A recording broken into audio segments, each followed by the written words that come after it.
How's it going, YouTube? It is Docky or Docky Style Gaming, and I am back at it with another Anthem video for you all today, bringing you some more news and information. We're going to be talking about some Mark Darrah related questions, some John Warner related questions, and talking about some stuff that's been going on in-house at Bioware Studios themselves. So, without further ado, let's get straight into this brand new info. So first, let's talk about what's going on over there in-house at Bioware Studios. They just got a brand new animation director for Bioware. He's going to be helping ship Anthem, and his name is Ryan Duffin. He just posted his pictures on Twitter. I believe he used to work for DICE previously, and if there's one thing that we know about DICE, they make some gorgeous looking games, so definitely happy to have him on board at Bioware Studios as the animation director. This next tweet comes from Alan Baxter, who is also a dev over there at Bioware Studios, and he tweeted about his Anthem Friday experience. So for those of you who don't know, I've covered it in another video, Anthem Fridays. All the devs playtest Anthem, they talk about the experience. Some of them tweeted out on Twitter, and this is what Alan Baxter's experience was. Essentially, in a summarized sentence, he said he explored some secret areas in the game and also encountered some creatures that, according to him, he'd apparently need bigger guns to kill. And then Mike Gamble followed up by retweeting it, saying he must be talking about the thing with teeth. Now, that's very vague, it doesn't really tell us what it is, but it is very interesting to see that they're actually finding some hidden locations and potentially special creatures in these locations. We know that there will be hidden locations with different chests that you can find, and potentially even creatures that you could get certain loot from as well. So cool that they're actually encountering some of that during their playtesting over there at Bioware Studios. And then the last thing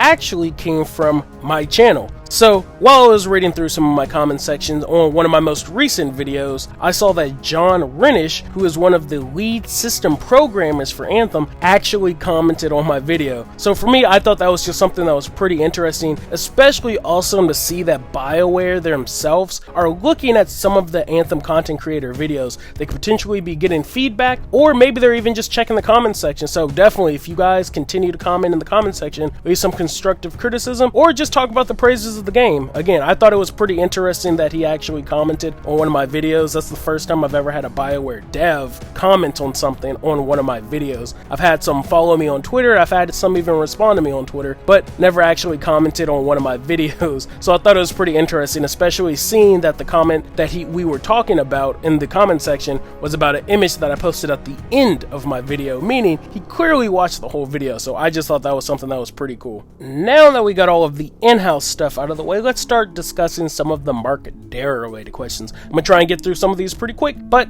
no promises. So the very first question that was asked to Mark Darrah was if we'd be able to recolor our Legion of Dawn skins, and according to him, yes, we will be. This is how they look right here, with this like gunmetal and gold look, which, don't get me wrong, looks fantastic, but it is nice to see that we'll be able to reskin them, or recolor them I should say, if we want to. The next tweet was asking if we'd be able to pick up our own colors, or if they would be preset shader like similar to Destiny, and according to Mark Darrah, you will be able to set up your own colors, and I've covered this before. There will be a color wheel where you can pick your own colors, and from the start of the game you can customize your javelins straight out. This next tweet was about strongholds and if we'd be able to do them solo, and according to Mark Darrah, no, you can't. I mean, it's pretty self-explanatory, and I've covered this before, but trust me, I believe people are still going to figure out ways to run this solo, whether it's telling your whole team to stay back while you try and complete the whole stronghold, something of that nature, but people will find a way, they always do. Especially some of the hardcore gamers looking for a real challenge in the game.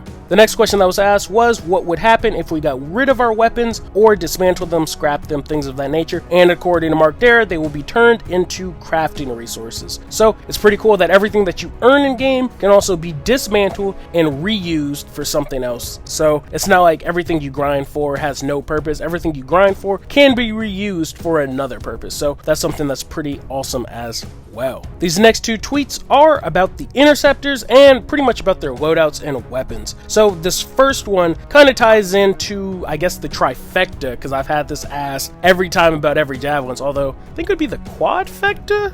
There's 4 Javelins.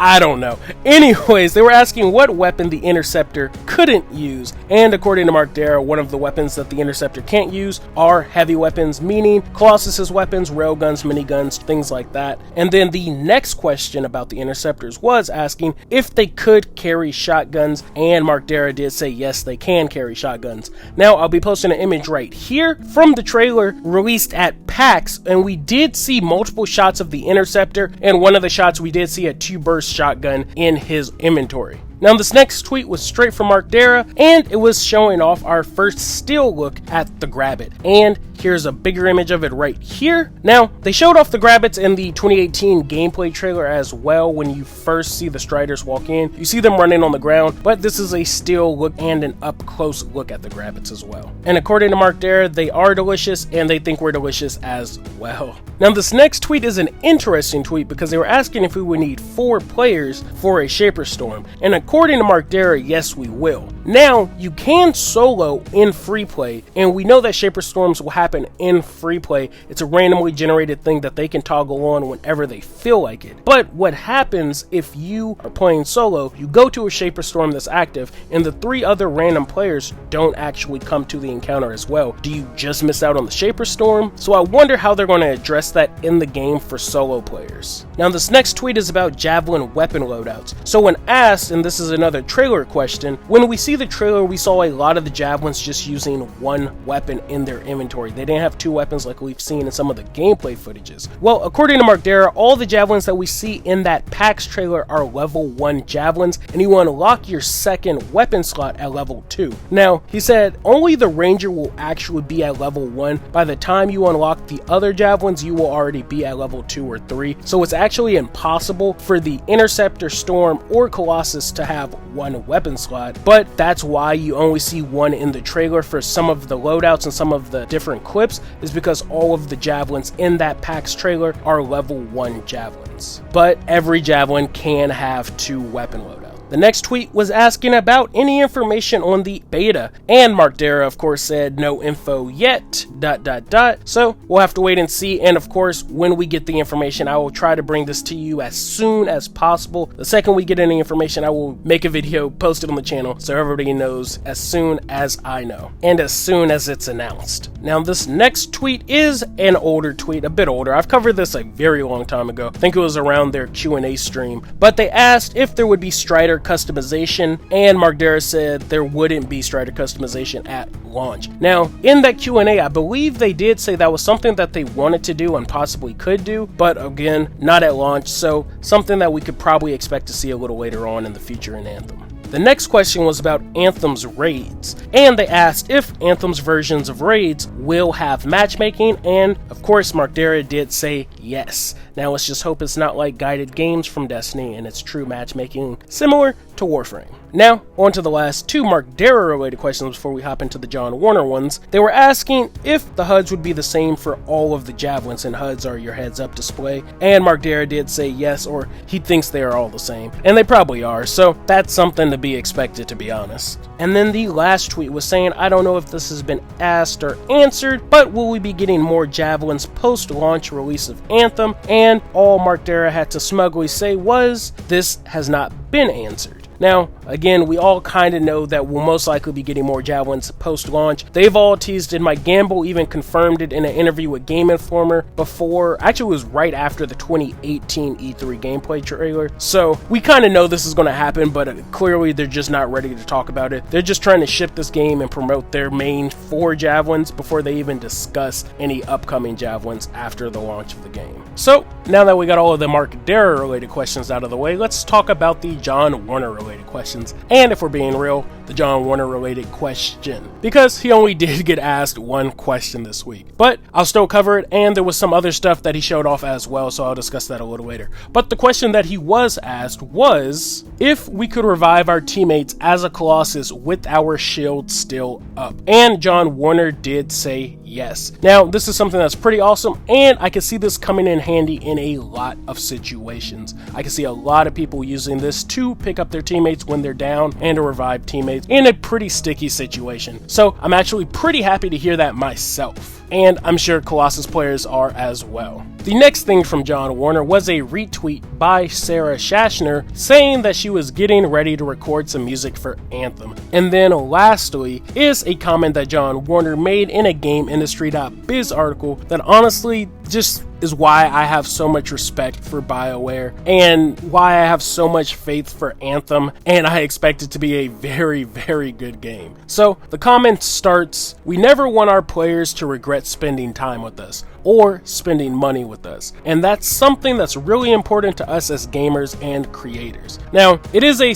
pretty small comment, but just that comment alone, like I said, it just adds another level of respect that I already had to Bioware. Now, I saw a person tweet this comment on Twitter that made me actually think of it, but again, it still doesn't change my feelings towards this comment, and it's just another reason to respect and have faith in Bioware for the release of Anthem. So that's all I really got for this video, and before I end it out, I do want to touch on two things. One is the crossplay subject from my previous videos, and then second is about hitting 3,000 plus subs. But first, let's touch on the crossplay. Now, everybody, I am well aware that other games have had crossplay, but they are crossplay between two platforms, whether it be PC and Sony, or PlayStation, or Microsoft/Xbox, or PC as well. But never have we ever had PlayStation, Xbox, and Nintendo all in the same game at the same time. That's why this is such a big deal in the gaming community. That's why it's such a big deal that Fortnite's doing it, because now it opens the door for other games and upcoming games to be able to do that as well. But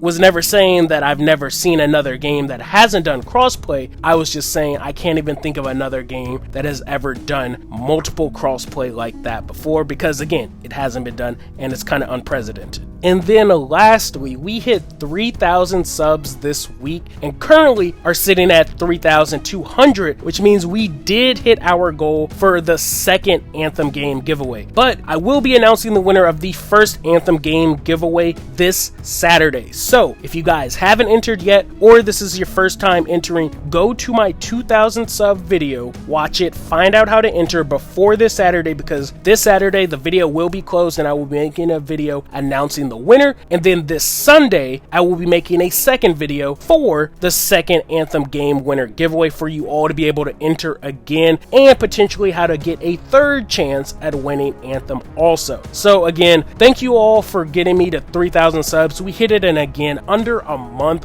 which is crazy. We're hitting about over 1,000 subs a month, which to me just blows my mind. I know to a lot of people it may not seem like a lot, but in under a month, 1,000 subs, that's a pretty big number. And like I said, y'all are sharing my videos, y'all are liking, y'all are commenting and interacting. Y'all are the best. Thank you all again for all the subs, for all the love. I'll catch y'all on the next one. Peace.